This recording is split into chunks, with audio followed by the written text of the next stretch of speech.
వాళ్ళని పంపించి కదా మనం వచ్చింది. మనం అలాంటివి చేస్తే మనకి వాళ్ళకి ఏంటి తేడా?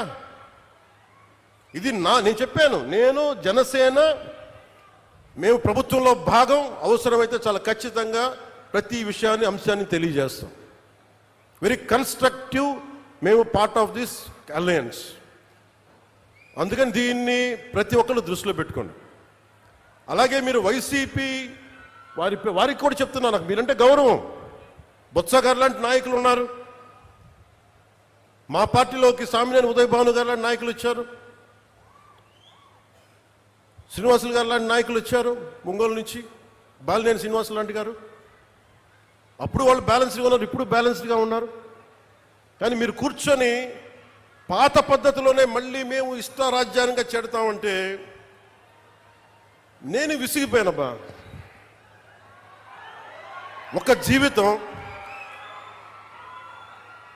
రోడ్డు మీద వెళ్తుంటే ఒక యాక్సిడెంట్ అయితే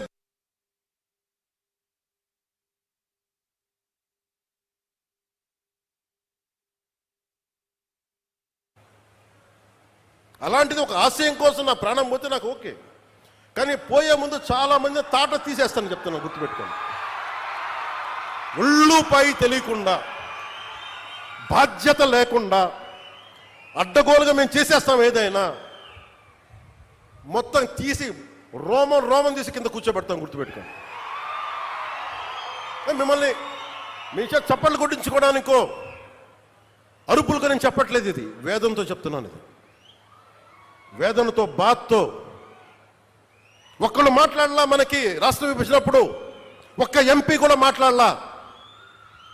రాష్ట్ర విభజన జరిగితే మాకు వచ్చే నష్టం ఏంటి మాట్లాడలా. జరగకూడదు నేను ఒక్కడెళ్ళి కూర్చొని ఎంపీల్లో మాకు ఈ నష్టం వస్తుంది మాట్లాడడానికి భయం, కొడతారో లేదు వ్యాపారాలు పోతాయేమోనని. అంత దరిద్రపు గొట్టు బతుకులు ఎందుకు మనకి? ధైర్యం లేని సమాజం ఎందుకు? ధైర్యం లేని నాయకులు ఎందుకు? సిగ్గుండాలి కదా మనకి.